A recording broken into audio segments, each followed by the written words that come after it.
നമസ്തേ Santhosh G.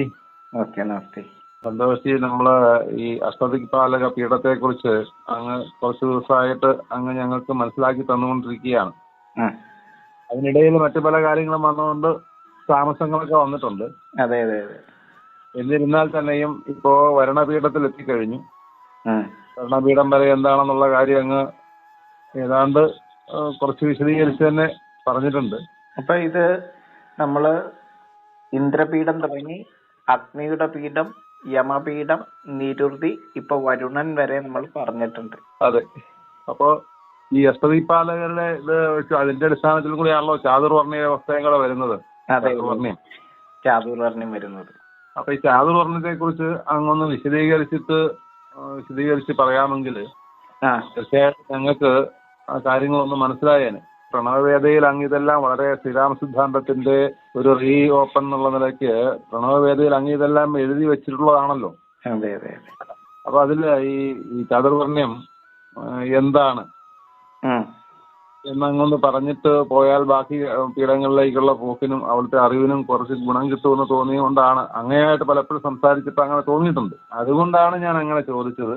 ഇപ്പൊ നമുക്ക് ഈ അഷ്ടദിക്പാലക പീഠങ്ങളില് വെച്ചിട്ട് ചാതുർവർണ്ണ്യത്തെ നിശ്ചയിക്കുന്ന പീഠങ്ങളാണ് നമ്മൾ ഈ പറയുന്നത്. ചാതുർവർണ്ണ്യം വളരെ മോശമായിട്ട് തെറ്റിദ്ധരിക്കപ്പെട്ട് മനുഷ്യന്റെ ജീവിതത്തിലേക്ക് തൊഴിലിന്റെ അടിസ്ഥാനത്തിൽ ജനങ്ങളെ വർണ്ണമായി തിരിച്ചുകൊണ്ട് ഒരു വർണ്ണവെറി സൃഷ്ടിച്ച അവിവേകത്തിന്റെ ഒരു വീണ്ടും വിചാരവുമില്ലാത്ത വിവേചനമാണ് ഈ വർണ്ണവെറി.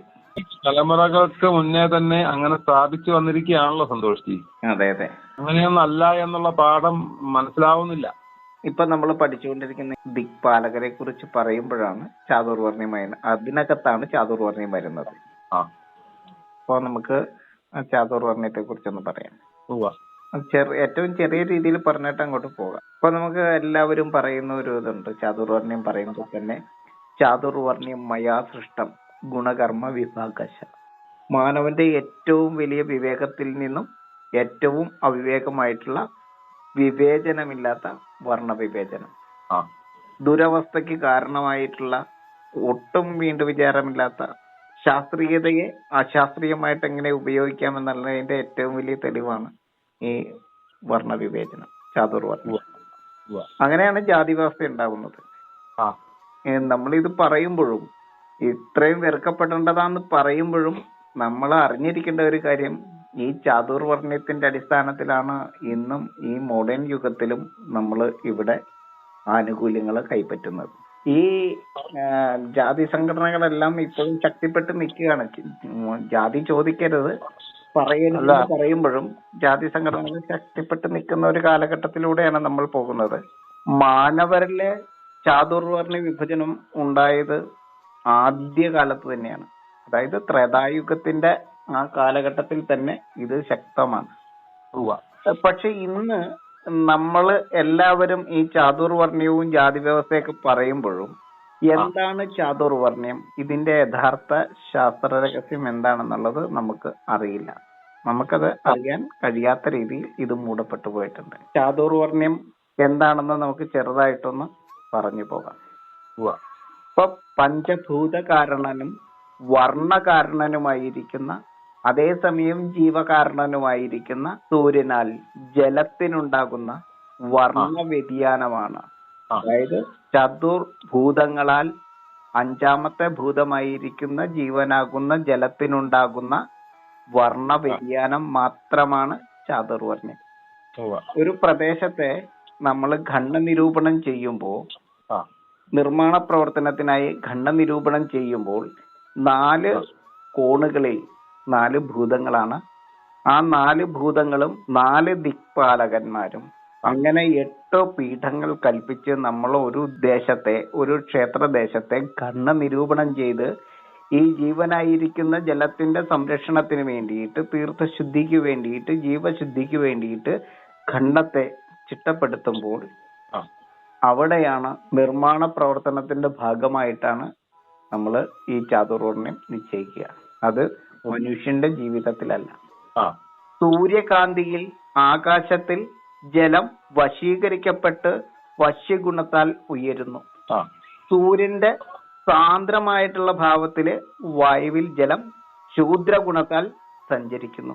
സൗരോർജത്താൽ മണ്ണിനാൽ ജലം ബ്രഹ്മശക്തിയുടെ ഗുണത്താൽ ജീവനായി ജനിക്കുന്നു. അതായത് ബ്രഹ്മശക്തിയുടെ ഗുണത്താൽ, ബ്രാഹ്മണ്യ ഗുണത്താൽ ജീവനായി ജലം ജനിക്കുന്നു. സൂര്യതാപത്താൽ, അഗ്നിയാൽ ജലം അഥവാ ജീവൻ ക്ഷത്രിയ ഗുണത്താൽ വധിക്കപ്പെടുന്നു. അപ്പൊ ജലത്തിനുണ്ടാകുന്ന 4 ഭൂതങ്ങളിലെ ആ ജലത്തിനുണ്ടാകുന്ന വർണ്ണ വ്യതിയാനമാണ് ഈ ചതുർവർണ്ണ്യം. അതിനകത്തെ ആകാശത്താൽ ജലം വശീകരിക്കപ്പെട്ട് ഉയരുമ്പോൾ ജലത്തിന് മഞ്ഞ നിറമാണ്. അതായത് വശ്യത്തിന് പീത നിറം.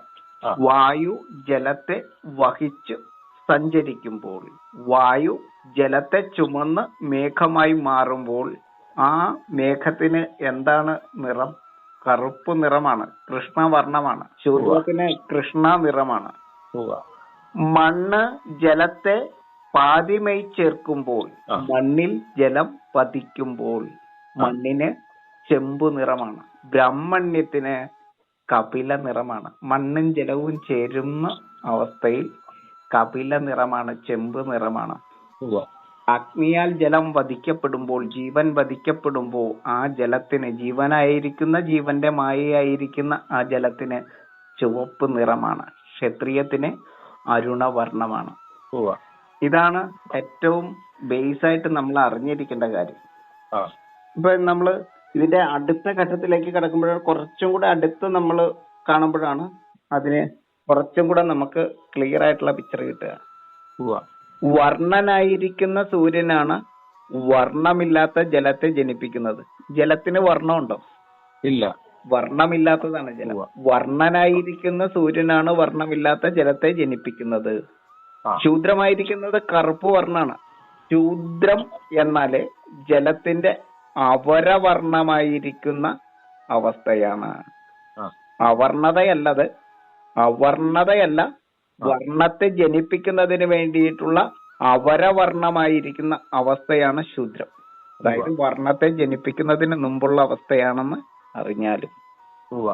ജീവനില്ലാത്ത അവർണത്തിൽ നിന്നാണ് ജീവന് കാരണമായിരിക്കുന്ന അപരവർണ്ണമായിരിക്കുന്ന ജലം ഉയരുന്നത്, അല്ലെങ്കിൽ ജലം അപരവർണ്ണമായിട്ട് മാറുന്നത്. വർണ്ണമില്ലാത്ത ജലം ജീവന് കാരണമായിരിക്കുന്ന അപരവർണ്ണമായിട്ട് മാറിയിട്ടാണ് ഈ ബ്രഹ്മശക്തിയിലേക്ക് ലയിക്കുന്നത്, അല്ലെങ്കിൽ മണ്ണിലേക്ക് ചേരുന്നത്. അവർണതയിൽ നിന്നും അപരവർണ്ണമായി വർണ്ണത്തെ ജനിപ്പിക്കുന്നതിന് വേണ്ടിയിട്ട് കൃഷ്ണവർണ്ണം ധരിച്ചുകൊണ്ട് മേഘം സഞ്ചരിക്കുകയാണ്. വായു ജലവുമായി സഞ്ചരിക്കുകയാണ്. ചാതുർവർണ്ണത്തിന്റെ ആദ്യത്തെ അവസ്ഥ. ചാതുർവർണ്ണത്തിന്റെ ഏറ്റവും ആദ്യത്തെ അവസ്ഥ വശ്യം, ആകാശത്തിലേക്ക് ഉയരുമ്പോഴാണ്. സതി പുനർജനിക്കുവാൻ, സത്ത് നഷ്ടപ്പെട്ട ആ ലവണ രസം ആഴികുണ്ടത്തിലേക്ക് പതിച്ചിട്ട്, ദക്ഷ പ്രജാപതിയുടെ യാഗാഗ്നിയിലേക്ക് പതിച്ചിട്ട് അവിടുന്ന് ഉയരുന്ന അവസ്ഥയാണ്. അതായത് വശ്യത്താൽ, ആകാശത്തിന്റെ ഗുണത്താൽ ജീവനായി ജനിക്കുവാൻ ജലം, സത്ത് നഷ്ടപ്പെട്ട സതി ഉയരുന്ന അവസ്ഥയിലാണ്. അതിന് പീത നിറം. അതാണ് ആദ്യത്തെ അവസ്ഥ. അതാണ്. പുനർജന്മത്തിന്റെ ആദ്യത്തെ അവസ്ഥ വശ്യത്താൽ ഉയരുന്നു.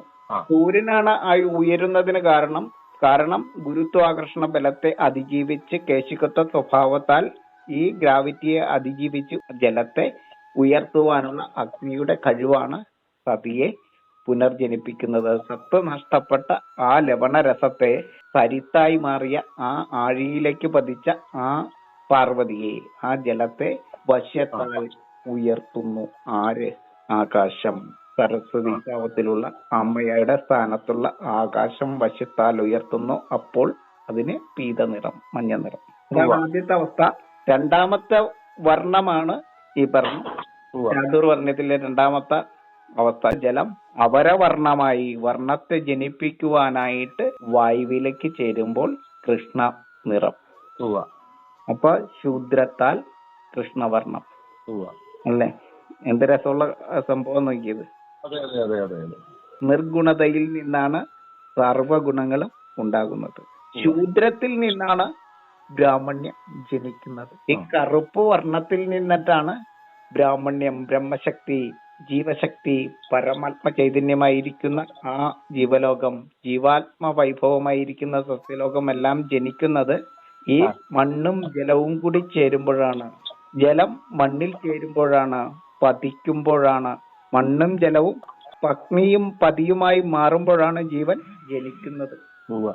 കൃഷ്ണവർണ്ണമായി വന്നെത്തുന്ന ആ ജലം മണ്ണിൽ പത്നിയായി പതിയായി പതിക്കുമ്പോഴാണ്, മാറുമ്പോഴാണ്, പത്നിയും പതിയുമായി മണ്ണും ജലവും മാറുമ്പോഴാണ് ജീവൻ ജനിക്കുന്നത്, ജീവനാകുന്നത്. അപ്പോഴാണ് മൂന്നാമത്തെ അവസ്ഥയിലോട്ട് വരുന്നത്. അതെ, മണ്ണിൽ ജലം ജീവനായി ജനിക്കുന്നത് അപ്പോഴാണ്. അറിവുള്ള ജീവനായി മാറുന്നത് അപ്പോഴാണ്. ബ്രഹ്മശക്തി ജനിക്കുന്നത് അവിടെയാണ്. ജലം ജീവനാകുമ്പോൾ മാത്രമാണ് അറിവ് ജനിക്കുന്നത്, ബ്രാഹ്മണ്യം ജനിക്കുന്നത്. അറിവിന്റെ മുഖമുള്ളവരാണ് ജീവലോകം. അതാണ് കപില നിറം, ബ്രാഹ്മണ്യത്തിന്റെ നിറം, ബ്രഹ്മശക്തിയുടെ നിറം. ബ്രാഹ്മണ്യം എന്ന് പറഞ്ഞാൽ ബ്രഹ്മശക്തി, ജീവനെ ജനിപ്പിക്കുന്ന ശക്തി. ഇത് വളരെ പെട്ടെന്ന് മനസ്സിലാകുന്ന ഒരു വിഷയമല്ല. എത്ര ശ്രദ്ധിച്ചാലും പിടികിട്ടാൻ ബുദ്ധിമുട്ട് വരും. അപ്പോ ഒന്നും കൂടി നമുക്ക് പോകാം. ജലം വശ്യത്താൽ ഉയരുന്നു, ശൂദ്രത്താൽ സഞ്ചരിച്ച് താഴുന്നു. ബ്രാഹ്മണ്യത്താൽ ജീവനായി ജനിക്കുന്നു, ക്ഷത്രിയത്താൽ വധിക്കപ്പെടുന്നു. ജീവനാണ് വരിക്കുന്നത് വർണ്ണത്തെ, ജീവൻ ധരിക്കുന്നതാണ് വർണ്ണത്തെ. ജലമാണ് വർണ്ണമുള്ളതായിട്ട് മാറുന്നത്, സൂര്യനാണ് വർണ്ണ കാരണമായിട്ടുള്ള ശക്തി. ജീവൻ ജലത്തിന്റെ ഭാഗങ്ങളാണ് ചാതുർവർണ്ണത്തിന്റെ അടിസ്ഥാനം. അതെ, 4 ഭൂതങ്ങള് 4 കോണിൽ നിൽക്കുകയാണ്. പ്രദക്ഷിണം ചെയ്യുന്നത് ജലമാണ്, ചെയ്യിക്കുന്നത് ഇന്ദ്രഗുണമുള്ള വായുവാണ്. ജീവൻ വരിക്കുന്നതാണ് വർണ്ണം, വർണ്ണം ജീവനാണ്, ആ ജീവൻ ജലമാണ്. ജലത്തിന്റെ ചാതുർവർണ്ണ കാരണമായി ചതുഷ്ക കോണിൽ ചതുഷ്ക ഭൂതങ്ങളാണ്. 4 മൂലയിൽ സ്ഥിതി ചെയ്യുന്ന 4 ഭൂതങ്ങളാണ് ഇതിന് കാരണം. തെക്ക് പടിഞ്ഞാറ് മൂലയിൽ, കന്നിമൂലയിൽ ആകാശം, അവിടെയാണ് വശ്യം. പടിഞ്ഞാറ് വടക്ക് മൂലയിൽ വായുവാണ്, അവിടെയാണ് ശൂദ്രം. വടക്ക് കിഴക്ക് മൂലയിലാണ് മണ്ണ്, അവിടെയാണ് ബ്രാഹ്മണ്യം, അതായത് കപില നിറം. കിഴക്ക് തെക്ക് മൂലയിലാണ് അഗ്നി, അവിടെയാണ് ക്ഷത്രിയം, അതിന്റെ നിറമാണ് ചുവപ്പ്. അപ്പോ ആകാശത്തിന്റെ നിറമാണ്, ജലവും ആകാശവും ചേരുമ്പോഴുള്ള നിറമാണ് പീത നിറം, മഞ്ഞ നിറം. വായുവും ജലവും കൂടി ചേരുമ്പോഴാണ് കൃഷ്ണവർണ്ണം. മണ്ണും ജലവും ചേരുമ്പോഴാണ് കപിലവർണ്ണം. അഗ്നിയും ജലവും ചേരുമ്പോഴാണ് ചുവപ്പ് വർണ്ണം. അങ്ങനെ 4 കോണിൽ 4 ഭൂതങ്ങൾ. കൂടാതെ കിഴക്ക് ഇന്ദ്രഗുണം, സത്വഗുണമുള്ള വായു. തെക്ക് യമപീഠം, സമയമെന്ന കാലമെന്ന പീഠം. പടിഞ്ഞാറ് ശുദ്ധജലത്തിന്റെ അധിപനായിട്ടുള്ള വരുണന്റെ പീഠം. വടക്ക് വേഗ ശരീരത്തോടുകൂടി, തടിച്ച ശരീരത്തോടു കൂടിയിട്ട് ഈ വായുവിനെ പ്രദക്ഷിണം ചെയ്യിപ്പിക്കുന്ന കുബേരനായിരിക്കുന്ന ഹിമവാൻ. ഈ ചതുർവ്യൂഹത്തിൽ അഷ്ടദിക്കിന്റെ വൈദ്യശാസ്ത്രത്താൽ 5ാമത്തെ ജീവാത്ഭുതമായിരിക്കുന്ന ഭൂതമായ ജലത്തിന്റെ പൂർണ്ണാവസ്ഥയിൽ നിന്നുള്ള വർണ്ണമായയാണ് ജലം അഥവാ ജീവൻ. അതാണ് ജീവൻ, അതാണ് ജീവൻ. അത് ജലത്തിന്റെ മായയാകുന്നു. ജലത്തെ സംരക്ഷിക്കുന്ന ചതുർബാഹു വിഷ്ണുവാണ്, ഈ സസ്യലോകമാണ്, ഈ ഹരിതലോകമാണ്. ജലത്താൽ ജനിക്കുന്ന ചതുർമുഖൻ ബ്രഹ്മശക്തിയാണ്, അത് ജന്തുലോകമാണ്. മറ്റത് ചരിക്കാതെ നിൽക്കുന്ന, അചരമായി നിൽക്കുന്ന വൈഷ്ണവ ശക്തിയാണ്, വൃക്ഷലോകമാണ്, ഹരിതലോക ശക്തിയാണ്. ഈ ജലത്തെ സംരക്ഷിക്കുന്ന ചതുർബാഹു. ആ ചതുർബാഹുവിനാലാണ് ജലത്താൽ ജനിക്കുന്ന ചതുർമുഖൻ ബ്രഹ്മാവ്. അങ്ങനെയുണ്ടല്ലേ, ചതുർബാഹുവിൽ നിന്നാണ് ചതുർമുഖനായിട്ടുള്ള ബ്രഹ്മാവ് ജനിക്കുന്നത്. ചതുർഭുജങ്ങളാൽ ചതുർമുഖൻ. ജലത്തിന് 4 ഭൂതങ്ങളാൽ, അതായത് ആകാശം, വായു, മണ്ണ്, അഗ്നി എന്നീ 4 ഭൂതങ്ങളാൽ ജീവസേക്കുന്ന 4 പാലകർ കൂടി ഉണ്ടാവുന്നുണ്ട്. അതാണ് വരുണൻ, കുബേരൻ, ഇന്ദ്രൻ, യമൻ. ഇതാണ് ചാതുർവർണ്ണയത്തിന് കാരണമായിട്ടുള്ള ആ ശാസ്ത്ര രഹസ്യം. ഇത് പല ആവർത്തി കേട്ടാലേ, പല ആവർത്തി സംശയ നിവൃത്തി വരുത്തിയെങ്കിൽ മാത്രമേ ഇത് സാധാരണക്കാർക്ക് മനസ്സിലാവുള്ളൂ. സാധാരണക്കാർക്ക് മനസ്സിലാകാൻ വേണ്ടിയിട്ട് ഞാൻ ഒരു രീതിയിലും കൂടി ഇതൊന്ന് പറഞ്ഞു നോക്കാം. ജലം മണ്ണിലെത്തുമ്പോൾ ഇന്ദ്രഗുണത്താൽ ബ്രാഹ്മണ്യം, അതായത് കപില നിറം. ഭൂമുഖത്ത് ബ്രഹ്മാവ് ജീവൻ ജനിക്കുന്ന അവസ്ഥയാണത്, മറ്റൊന്നുമല്ലത്. അവിടെ ഇന്ദ്രഗുണമാണ്, കപിലവർണ്ണമാണ് ജലത്തിന്. ഉവ്വ. ജീവൻ ജലമാണ്. ആ ജലം അഗ്നിയിലെത്തുമ്പോൾ യമഗുണത്താൽ, കാലത്തിന്റെ ഗുണത്താൽ ക്ഷത്രിയം. അഗ്നിയിൽ ജീവൻ നഷ്ടപ്പെടുന്ന അവസ്ഥയാണത്. യമഗുണമാണ് അവിടെ. അവിടെ അരുണവർണ്ണമാണ്. ജീവൻ നഷ്ടപ്പെട്ട ജലം ആകാശത്തിലേക്ക് ഉയരുമ്പോൾ, അതായത് വരുണഗുണത്താലാണ് ഉയരുന്നത്. അപ്പോഴാണ് വശ്യം. വശ്യം ആകാശത്തിന്റെ ഗുണത്താലാണ്. വശ്യഗുണത്താല്, വരുണ ഗുണത്താല് ഉയരുമ്പോൾ ആ ജലത്തിന്, ആകാശവും ജലവും ചേരുമ്പോൾ പീതവർണം.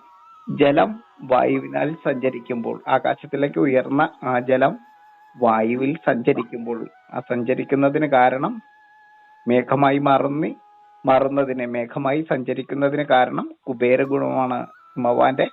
കുബേര ഗുണമാണ് ഹിമവാന്റെ ഗുണമാണ്. ആ കുബേര ഗുണത്താൽ, വായുവിന്റെ സാന്ദ്രത കുറച്ച ആ കുബേര ഗുണത്താൽ ജലം സഞ്ചരിക്കുമ്പോഴാണ് ശൂദ്രം. ശൂദ്രത്തിന് കുബേര ഗുണമാണ്. അപ്പോൾ വർണ്ണം കൃഷ്ണവർണ്ണമാണ്. വീണ്ടും ശൂദ്രത്തിൽ നിന്നും ബ്രാഹ്മണ്യം ജനിക്കുന്നു. നിർജീവ ഭൂതങ്ങളിൽ നിന്നാണ് ജീവൻ ജനിക്കുന്നത് എന്നുള്ള വസ്തുതയാണ് നമ്മൾ അറിയേണ്ടത്. നിർജീവതയിൽ നിന്നും സജീവത എന്ന് പറയുന്ന അവസ്ഥ, അതാണ് ജലത്തിന്റെ മായ. അത് മായുന്നതുമാണ്. ആ ജലത്തിന്റെ മായയാണ് നമ്മൾ. ഇതാണ് ചാതുർവർണ്ണ്യം. ഈ ചാതുർവർണ്ണ്യമാണ് ഒരു ശാസ്ത്രീയതയും ഇല്ലാതെ തൊഴിലിന്റെ അടിസ്ഥാനത്തിൽ മനുഷ്യർ വിഭജിച്ച്, വർണ്ണത്തിന്റെ അടിസ്ഥാനത്തിൽ വിഭജിച്ച്, തൊഴിലിന്റെ അടിസ്ഥാനത്തിൽ വിഭജിച്ച് നമ്മള് ഇപ്പോഴും ചാതുർവർണ്ണ്യത്തിന്റെ പരസ്പരം ശത്രുക്കളെ പോലെ പടവെട്ടി കണ്ടാൽ മിണ്ടാൻ പാടില്ലാത്ത അവസ്ഥയിലോട്ട് കൊണ്ടെത്തിച്ചിരിക്കുകയാണ്. അതെ അതെ, ഇതാണ് ചാതുർവർണ്ണം. വലിയ സന്തോഷമുണ്ട് സന്തോഷി. ഇത് ഈ ചാതുർവർണ്ണ വ്യവസ്ഥയെ കുറിച്ച്, ചാതുർവർണ്ണം എന്താണെന്ന് അങ്ങ് ഒരു ആമുഖം തന്നു. അത് മനസ്സിൽ ആവണമെങ്കിൽ കുറച്ച് പണിയുണ്ട്. ഇത് കഷായ രൂപേണ തന്നാൽ കഴിക്കും എന്നുള്ളതിനപ്പുറത്തേക്ക് അതിന്റെ ഫലം ഉണ്ടാവണമെങ്കിൽ കുറച്ചുകൂടെ താമസം വരുമെന്നാണ് എനിക്ക് തോന്നുന്നത്.